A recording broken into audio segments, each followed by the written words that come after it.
Skincare ads are also full of visual cliches and product demonstration techniques. There's the bouncing bubbles of molecular goodness, the arrows that remind you where your skin actually is, the cross-section that proves those amazing ingredients really do get in, and the magic before and after shot that makes you go, wow. Now, Todd, on these shoots, are the lighting people the ones who are working the hardest? Yeah, it is possible to have no makeup and to be lit in a way that makes you look absolutely stunning. So that is definitely... Like we do right now. We are caked in makeup as we speak. But there's not just the lighting technique. There's a number of other techniques. Not all brands use, but a lot use. One is for anti-cellulite cream using teenage thighs, which makes sense, doesn't it? Because you're only showing this section and it looks perfect. We're talking about lip plumping and using models with naturally big lips. But the biggest one is the one you mentioned, which is the before and after. And in some cases, the before and after is a legitimate plumping of the skin. But in a lot of cases, the before and after, the difference between them is 2 nights of really good rest and lots of water. But the other section of the commercial they obsess about are these cutaways to the product demonstration. You can literally spend days talking about this garbage. It is so boring. It is so obsessive-compulsive. There is something very odd about a lot of the people who work in these product categories. Great. Now, just out of interest, does anyone at this table work in these product categories? I don't think we're prepared to admit that anymore based on Shane's little rant just there. Do you look after any of these guys? Yeah, we look after some of these kinds of brands. And look, the thing I'd point out there, and a lot of what Shane says is true, there is a lot of obsession that goes around how these ads are put together, because there is a formula to the way that they are constructed, because that formula, essentially it works. If we get into that realm of do people want to see actual real skin, or do they want to see perfect skin, it's very interesting, because magazine covers sell on the basis of skin looking incredible, or absolutely the opposite of that, which is really, really bad. Stars without makeup. Stars without makeup sell really well, or perfect flawless skin sells really well. I don't believe that women ever expect that the use of the product will result in skin looking as it is necessarily depicted on television. But isn't that what you're trying to sell them? Aren't you selling them that very idea? Aren't you saying, use this product and you'll look like this? No. They're watching advertising. They know what they're watching. That's right. And they know... I know that's probably what you tell yourself so you can sleep at night, but...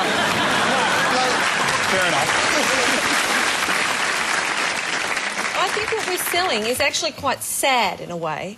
What we're selling the insecurity women have about how they look, and the growing insecurity that women have about how they look as they age. But I often think if every woman in the world woke up one day, slapped herself on the forehead and said, I'm fine just the way I am, whole economies would crumble. And these companies would fall. That's right. We should be realistic about it, because we would be lying to say advertising is not a part of the problem.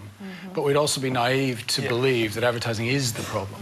And it's certainly not the problem. And there's, you know, what problem are we talking about? But self-esteem, which is what Jane's talking about. Hold on, Russell. Just hear me out for a minute. Okay. There is something that happens in young adolescents where we have a dip in self-esteem, and nobody really knows what that is. And at that stage, we start to fill that, our coping strategy, we start to fill that with material possessions and the way we look and all of that. And that happens, and whether advertising causes that or doesn't cause that is up for debate. In my point of view, I think we're part of the problem, but we're not the problem. We don't cause it. But it's somewhere along that track, we start using low self-esteem as a technique and a strategy to help people buy these products, and that's a challenging part of this category. I don't see anything about low self-esteem in that advertising. That the advertising is, yes, it's promoting beauty and promoting the desire to, if you like, be more attractive. But I'm not quite sure that I then equate that to low self-esteem. I think being attractive is powerful. Yeah, to be attractive is powerful. So I actually don't see it as anything to do with low self-esteem. I see it as completely the opposite. I want to talk about weasel words. Yeah, but that's... Does anyone know what weasel words are? Have you heard the phrase weasel words? Yeah. Just brilliant. So the idea is it's named after weasels because they can actually go into an egg and eat the inside without cracking the egg so it looks pristine. And the words are basically modifiers to sentences that negate the actual meaning of the sentence. Right? So some weasel words that are often used in this category, which I think are brilliant, like if it says helps or fights, or virtual or appearance.